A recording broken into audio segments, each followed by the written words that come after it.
को जय मसीह की। Praise the Lord. मैं पिता परमेश्वर यहोवा का, प्रभु यीशु मसीह का, पवित्र आत्मा का हृदय से धन्यवाद करती हूँ कि आपने मुझे ये सुंदर मौका दिया गवाही देने का, कि एक बार फिर मैं यहाँ पर खड़ी होकर आपके नाम की गवाही दे पा रही हूँ। आपको हृदय से धन्यवाद करती हूँ। मैं मिसेस मैगन से नवंबर से जुड़ी हूँ।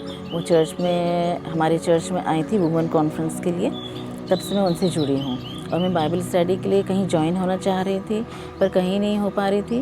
और मतलब तब तक आया नहीं था कि कहाँ जाना है। और जनवरी में यहाँ पर लाइफ ट्रांसफॉर्मेशन सेंटर में बाइबल स्टडी स्टार्ट हो रही थी। तो यहाँ से कॉल आया और मैंने जनवरी से बाइबल स्टडी ज्वाइन करी। और मैं बिशप सर का और मैगन मैम का धन्यवाद करती हूँ कि उन्होंने बहुत ही अच्छी टीचिंग दी हमको। पूरे बाइबल सेशंस में उन्होंने बहुत ही अच्छी तरह से हमको समझाया, जो कि ट्रू टीचिंग थी। ऐसी टीचिंग हमको कहीं भी नहीं मिली है जो उन्होंने हमको सिखाई है। जहाँ भी हम देखते हैं सारे चर्चेस में और सारे बाइबल कॉलेजेस में अनुग्रह के बारे में, ग्रेस टीचिंग के बारे में हमको सिखाया जाता है, हमको बताया जाता है और लोगों को वो पसंद भी आता है। आजकल सब जन सिर्फ ग्रेस टीचिंग के बारे में सुनना पसंद करते हैं और इसलिए वहाँ सब जन जाते हैं। पर यहाँ इन्होंने हमको ग्रेस टीचिंग नहीं, अनुग्रह के बाद दुख उठाना भी बताया है कि हमको दुख उठाना भी पड़ेगा।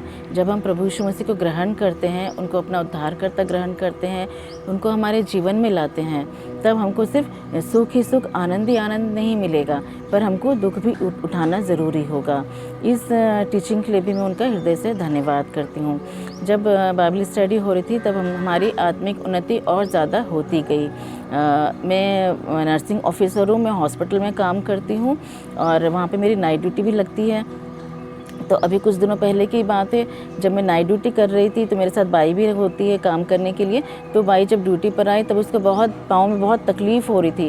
उसको सिर से पाँव तक बहुत तकलीफ़ थी, बहुत दर्द हो रहा था और उसको चेहरे पर भी स्वेलिंग थी और पाँव में भी पिटिंग एडिमा था, जो अगर हम मेडिकल ट्रीटमेंट स्टार्ट करेंगे तो 15-20 दिन से ज़्यादा उसको हील होने में, रिकवर होने में लगते हैं।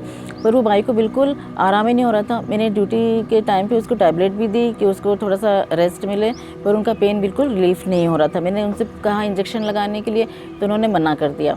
फिर जब हमारा काम कंप्लीट हो गया और जब हमारे नाइट रूम में आए तब भी वो बिस्तर पे लेटी, पर फिर भी वो दर्द से करा रही थी। मैं अपने बाइबल कॉलेज के ही नोट्स बना रही थी, जब मैं फ्री थी तो नोट्स बना रही थी और बाई लेट गई थी, पर उनको फिर भी रिलीफ नहीं हो रहा था। फिर मैंने उनसे पूछा, उनके पास गई, मैंने उनसे पूछा कि मैं प्रभु यीशु मसीह के नाम से आपके लिए प्रार्थना करूं क्या। जबकि वो भाई ने बहुत ज़्यादा पूजा पाठ में, इसमें को उनसे बात करने में डर लग रहा था कि मैं उनसे कैसे प्रभु यीशु मसीह के बारे में बात करूंगी। पर उन्होंने मान लिया, एक बार में उन्होंने मान लिया। फिर मैंने उनसे कहा कि आपको प्रभु यीशु मसीह पर विश्वास करना पड़ेगा। मैं आपके लिए विनती और प्रार्थना करूँगी, पर विश्वास आपको करना पड़ेगा। तो उन्होंने कहा कि हाँ। फिर मैंने प्रभु यीशु मसीह के नाम से सिर से पाँव तक उनको टच करके उनके लिए प्रार्थना करी और 2 मिनट की, ज़्यादा लंबी प्रार्थना भी नहीं करी, 2 मिनट की प्रार्थना करी और उनसे कहा कि आपको विश्वास करना पड़ेगा। और उन्होंने कहा कि हाँ मैं विश्वास करती हूँ। और मैंने उनसे 2 लाइन की प्रार्थना उनसे भी करवाई कि प्रभु यीशु मसीह, मैं आपको अपना उद्धारकर्ता ग्रहण करती हूँ और मैं आप पे विश्वास करती हूँ और मेरा दर्द ही ठीक हो जाएगा। और मैं उसके बाद वो सो गई और मैं आके अपने नोट्स बनाने लग गई और फिर उनका कराना, दर्द सब बंद हो गया और आराम से सो गई। फिर सुबह उठ के वो दौड़ते हुए चली गई। फिर दूसरे दिन जब वो ड्यूटी आई तब उनके चेहरे की स्वेलिंग भी ठीक हो गई थी, पाँव की स्वेलिंग, पाँव का दर्द सब पूरा ठीक हो गया और बिल्कुल हंसते हुए आई और उन्होंने भी विश्वास किया कि हाँ प्रभु यीशु मसीह हमारा जीवित उद्धार करता है। तो ये सब चीज़ें मैंने मिसेस मैगन से और बिशप सर से सीखी हैं बाइबल स्टडी के दौरान। मैं इन दोनों को बहुत हृदय से धन्यवाद करती हूँ कि इन्होंने हमको बहुत सारी चीज़ें सिखाई जो हमको कहीं भी नहीं मिलेगी।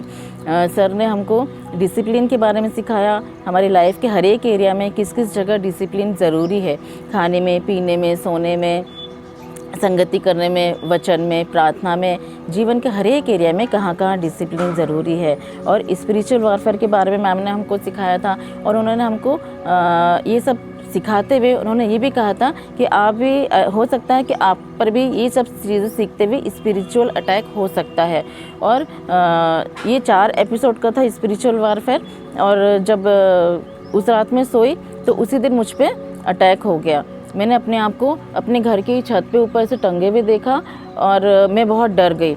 मैंने बस ये पिता परमेश्वर यहोवा चिल्लाया ज़ोर से, और फिर मैंने कहा प्रभु यीशु मसीह, और जैसे मैंने प्रभु यीशु मसीह का नाम लिया मैं वापस अपने बिस्तर पे आ गई।